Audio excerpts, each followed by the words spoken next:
If you're a leader in HR and don't understand or can't articulate the strategy of your company that you work for, you're doing something wrong. You can't be successful in your role if you don't know why your company's in business, where it came from, and where it's going. Don't conduct your analysis in isolation because data is so incredibly powerful.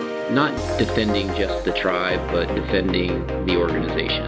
Those creative people that you really want to keep empowered, keep excited, keep motivated, keep thinking. A good experience pays dividends down the line. Stereotypes tend to break down in proximity. Welcome to We're Only Human, a podcast about human resources, business, technology, and the workplace. My name is Ben Eubanks, your host, and I'm so glad you're here. Hey everyone, it's Ben Eubanks, host of We're Only Human, and I'm really glad you're here with us today. We're going to be talking about how to use recognition and appreciation to connect our people and our culture with the business growth and the things we're trying to accomplish there. I am so excited because we're going to be replaying the conversation that I recently had with Alli Ford over on HR Summer School. So some of you know about Summer School. It's our annual event we do. You can learn more at hrsummerschool.org. And we host these incredible speakers and leaders from across the HR space to talk about and give you tips and advice and recommendations, but also encouragement and inspiration. And so Alli and I get into both of those pieces of this, talking about some of the things that are important for us to know. And so we're going to go through, share some tips, some snippets and pieces like that. And I want to give a quick shout out to our friends over at Goody because they're the ones who put us together with Alli. I appreciate them for helping to make that connection every time. They always bring us one of their amazing customers who's doing good work in the space, has a great story to tell, and Alli is no exception. So thank you to the Goody team. You can learn about how to use their service to support employees, to support key clients, and all of those kinds of things across the spectrum on goody.com/business. We'll get you there and you can get a free goodie to give out to someone and see how it works on goody.com/business. Now, with that out of the way, let's get into this fun conversation with Alli and hear what she and her team are up to. Hey, everyone. Welcome to HR Summer School. We are going through some great sessions, great speakers, great content so far. And I'm really excited to be here with Alli Ford. We're going to be talking about how we can use recognition, how we can use tools like that to connect with our culture, to support our people, to really create a vibrant environment where people can thrive at work. So, Alli, so glad you're here. Welcome. Thanks. I'm happy to be here, Ben. Absolutely. So before we get into some of the fun stuff we're going to be kicking around today in our conversation, would you take a minute and tell the audience more about who you are and what you do, please? Sure. Well, as you mentioned, I'm Alli Ford. I'm the VP of HR for Assembly Software. I've been with Assembly for a little over 2.5 years now, going on 3 years. And we are a software as a service company in the legal field. So our customers are lawyers, basically. Lawyers tend to not be very tech savvy, if I can say that. They're a little cloud adverse, if you will. Yeah. So we really want to work hard at leveraging those customers that are, and we have been doing that. Then they are fully embracing new technology, including AI, which we're releasing this week. And we're leveraging them to serve as really role models and references for those more reluctant firms that we have. Interesting. So what does Alli like to do when she's not at work? Well, I have 3 kids and a husband and a dog. And we have a boat and it's getting to be boating season. So family and outdoors and just living every day presently as much as I can. All right. Hey, plenty of kids over here as well. So I think everybody that's around you, when we start tallying those things up, you're like, there's not a lot of extra free time to go around. And we do spend it together as a family. All good. Okay, wonderful. So one of the things that you talked about there that sort of tied into this is Assembly services and supports employers that are generally more conservative, right? Lawyers and attorneys are not known for being big adopters of technology. They're not known for being like super innovative and creative in a lot of things. But there are some ones you've even highlighted there that are some of your customers that are doing a good job of that. What does the culture look like at Assembly as a software company that serves those types of organizations? What does that look like? Well, that's an interesting question. I will say we do have a very mixed segment of customers, if you will. I learned recently as I was interviewing and speaking to some candidates for different roles that had gone to law school, that they're actually starting to teach students about technology for law firms. So I do feel that is changing as we move forward, which I think we'll see more firms adopt this type of technology, which is great. But our culture at Assembly is incredible and something we're all very proud of here. We just completed our 2024 engagement survey, and I don't know if any of you out there use a measurement tool called an employee NPS. I know most software companies are familiar with an NPS score, but our eNPS is 107, which is really high and very rare to achieve. And it's something, again, we're all really proud of. We're a completely virtual company here. We have been for quite some time, really. We're two companies that merged together from two different locations, and we have a pretty distributed workforce anyway, but when COVID hit, it just got more so.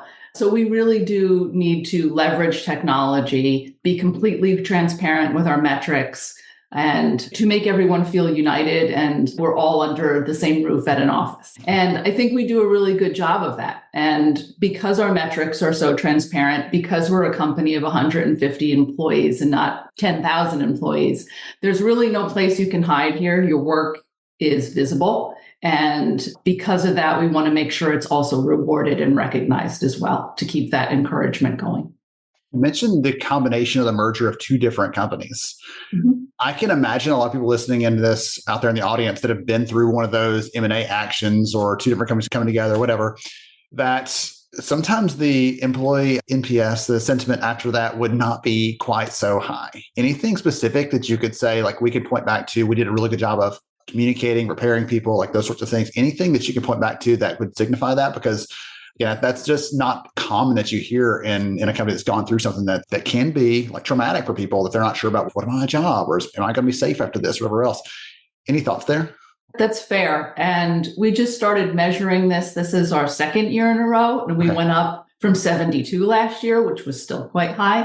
Mm-hmm. But I'm sure if we measured that at the time we came together, I don't have that data, but I'm sure it wouldn't be as high as it is today. But with that said, I do still feel like we did a really great job bringing the two companies together.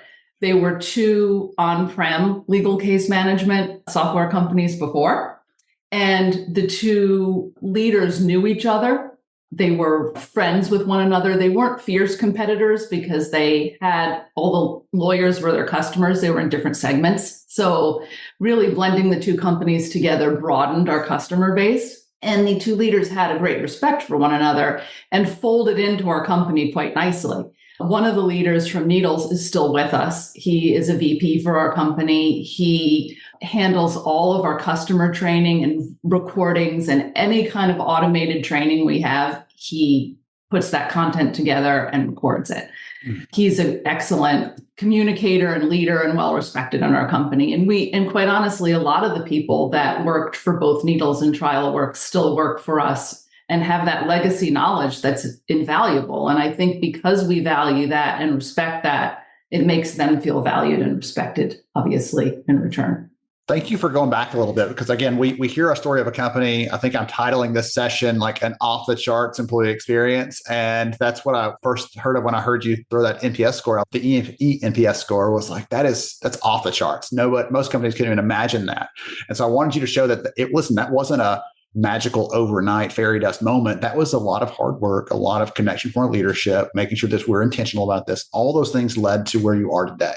So I wanted to make sure we tapped on that. So thank you. So what are some of the challenges, some of the big priorities that you and the team are focusing on solving these days? Well, as far as our leadership team and just an overall company goal, just to tie into merging those two technology companies, being on-prem, I mean, we want to migrate as many on-prem customers over to our cloud solution as we can. Obviously, that's something that's a priority. We don't want to support those tools indefinitely, right? So getting those more tech-adverse, cloud-adverse customers to come over to the cloud is key to a lot of what we're trying to do. And I mentioned earlier as well, we're launching our AI tool into our platform just this week. And unlike our competitors, our tool is built into our platform, where other companies have to leave the platform to use the AI tool. So it's going to be game-changing for the legal field to have this tool. I'm hearing you talk about these sides of the business, and it's kind of fun for me because so many times we hear HR leaders say, well, goodness, I wish I could be taken seriously. I wish my voice counted in those conversations. And you have this grasp of how you compete, where your company's going, some of those kind of big things. How do you see HR and some of the things that we can touch and support in our work tying into some of those big directions the company's going in? Like, I'm assuming, correct me if I'm wrong here, it ties into the kinds of people you're hiring. You need people that understand AI, for example. It ties into how you're developing and training people. It ties into some of those kinds of things. What do you attribute that to? And how do you think that HR piece of the work you're doing as an HR leader ties in with some of the other big strategic directions that the company's going? Well, those are all great questions that you're asking. If you're a leader in HR and don't understand or can't articulate the strategy of your company that you work for, you're doing something wrong. You can't be successful in your role if you don't know why your company's in business, where it came from, and where it's going. You can't hire, to your point, you can't hire the best people that are going to fit and grow well with your company. You can't support challenges that, or even have an understanding of challenges your employees might be facing to be able to support them in the right ways. So I feel like maybe this is a silly statement, but in a lot of ways, HR is the glue to everything. I mean, it touches every part of the company. And it really, there's such an ability to have great influence in this role when you truly understand the strategy and can help support that in every way. I don't think it's a silly statement at all. I think the audience probably that will resonate well with them to be reminded that we have this unique touch into different areas of the business. And like, I kind of make the joke sometimes, listen, I love our friends in finance. I love our friends in marketing and other parts of the business, but they don't have a chance to touch people's lives and to connect with the business strategy, those individuals and the skills and the strengths they bring in the same kind of way, right? We see the motivation someone has, like we know this person is here and wants to be there on the org chart. Like, how do we help influence that and guide them in that direction, give them input and give them training? Like, we get the opportunity to have a front row seat there, not just doing some of the, again, not to pick on our friends across the aisle, but just we have a chance to do that and have that impact in a special kind of way. And that always excites me to hear that. Correct. Yeah. Okay. So makes being in HR quite rewarding. It does. Yes. Again, we deal with, let's call it the less fun stuff too. Okay. We have days that we're like, I can't wait for the day to be over. But we also have the other side where we get to see the impact. And I sort of liken it to my wife, who's a teacher for 10 years in the elementary space, where she's like, that moment when the kid gets it and you see the light bulb come on, like, oh, I understand it. That is what I live for. And I feel like the same thing for us. We get a chance to live for those moments where we connect the people with the business strategy and it leads to the best outcomes for every single party involved there. Okay. So one of the things that we have not talked about yet. So our friends at Goody helped to connect us and made the introduction. And I appreciate them for doing that because I've already enjoyed our conversation so far. How does Assembly use Goody to help connect with your people, to help support and serve them? How does that tie into this culture piece, all that good stuff? Sure. I'm happy to share about that. I mentioned we use technology to keep us connected here at Assembly, and Goody is one of those pieces of technology that enables us to do that. One of the ways we support the culture that we have is by recognizing and rewarding our employees, right? And we do this all the time, really, in a lot of different ways. So we have a monthly shout out program. That's a peer-to-peer shout out. So anyone in the company at any time can nominate an employee for demonstrating a core value. They do this through technology, through our HR tool, Rippling.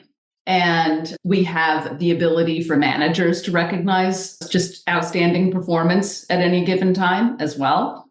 We recognize birthdays, work anniversaries. We create custom Goody stores. So we might be running, for example, a certain, I guess you could call it an internal promotion. We'll call it that. But say we're trying to achieve a certain goal of so many migrations. So right now we have something internally called our Migration Olympics for our product and migrations team, right?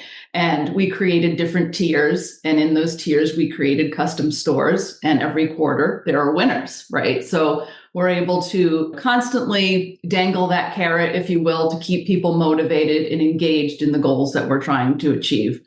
And that Goody platform integrates with our HR tool, so it makes everything super scalable and efficient. So if we hire a new person in Rippling, they're automatically in Goody. If we part ways with an employee, that updates as well. All of the birthdays are in there, work anniversaries. You can auto gift and set up things automatically when people are onboarded or for a birthday. So you can almost just set things up and they take care of themselves for you once you get all the stores and if you have swag or you want to do certain things throughout the year, you can get that all set up. And then marketing leverages the tool as well. So our marketing team uses different swag stores for prospects or for just customers that have given referrals, things of that nature. I'm thinking about this. Oftentimes when I think about recognition, we think about like the birthdays and the service awards and those things like they're fixed in time. But I like this combination of that piece of it. That's sort of a, hey, we remembered, We do. We got you. It's happy birthday. Here's your thing. But also, we're trying to drive this key behavior. And right now, this is important to us as an organization. So we're going to remind you of that by putting some things in place that drive those behaviors with incentives and so on. So I think that's really a good call out there, that it's not just one or the other, but both of them come together. And it helps us to, thank goodness you're not using 3 or 4 tools to do this, using one tool that helps you to make all those kinds of recognition moments matter for every one of your people. And it works, as you said, you're a distributed virtual company. It's not like you have to be in the office to make this happen. I used to have the bucket of gift cards in the corner of my office that when someone else won one, I'm like, oh gosh, now I got to mail it. I got to get that was a pain. So thank goodness for those kind of things. Make it really simple, really easy to do. What sort of response do you get from the workforce, whether it's just overall or around some of those kind of things like trying to drive certain behaviors? Do they latch onto that? Do they look forward to that? Is it driving those key behaviors you're looking for? It is. And everybody likes different things, right? And like you had mentioned, we did the same thing for new hires. We had all these physical gift baskets or whatever you want to call it, and had to store them and sending them out. And that was just such a pain. And we don't have to do that anymore, thankfully. But there was also something just very impersonal about just sending a Visa gift card too, or an Amazon gift card. I have a drawer full of gift cards. I don't know about you, but like after a while, it seems impersonal. Now, you can send something really nice to someone that gets it all handed. Again, being the size company we have, I know Jane might really love yoga, and I know Bob really might like traveling. So I can send something more geared toward what they like, and they can exchange it for something else if they want, even if they do end up getting a gift card or whatever that might be. But the thought is personalized, right? So, and then if they do want to exchange it, there's so many options of gifts that they can look for that they can get for themselves. And the other thing I like about it too is there's something for everyone that you want, but you wouldn't necessarily get for yourself, but it feels really special and really nice. So we've got a lot of positive feedback from people about the different offerings on the Goodie platform and just our use of it in general. So I'm going to put you on the spot. If Alli was getting a Goodie, what would Alli want to use it for? I like all kinds of wellness and workout type of things. Okay. All right. Yeah. You had an answer. Okay. You had an answer ready to go. I was good. All right. I was thinking, I don't know. Some people are like, it's all about the coffee. It's all about but I've received a Goodie as well from someone else. And I had fun kind of going through, I don't care anything about those things, but this stuff really appeals to me. So that was fun to me to go through there. Tremendous. So as we're sort of getting close to wrapping up here, you have a bunch of your friends out here who are also doing the good and hard work of HR every single day. Any last words of wisdom, closing advice, anything that you would call out if they want to also have an incredible culture like Assembly Software? Well, I think it all comes down to trusting your employees. I think people want to be trusted. It feels good to be trusted. And we hire people that we trust, right? We don't hire someone because we think we can't trust them. So I think we want to remember that. And we can't micromanage. We want to keep people engaged and excited, and we don't want to tell them how to make the sausage. It stifles ideas, right? So I think people want to do a good job. And I think when HR remembers that and rewards that and recognizes that, it proliferates and people feel good and people want other people to feel good. People feel proud of their work, and it just creates a great culture. If we're around looking at our back or questioning someone else or not sure if we can trust someone or micromanaging, that's not a good culture. I think we can all say we've worked in those cultures. I don't want any part of that. No. And we don't want any part of that at Assembly. So trust your people and recognize and reward them, and they'll be loyal to you and they'll work hard. That reminds me of one of our partners that we've had to speak with us in the past. She's a CHRO at Baylor University. And one of the things that she says is, listen, your people are going to talk about you at the dinner table.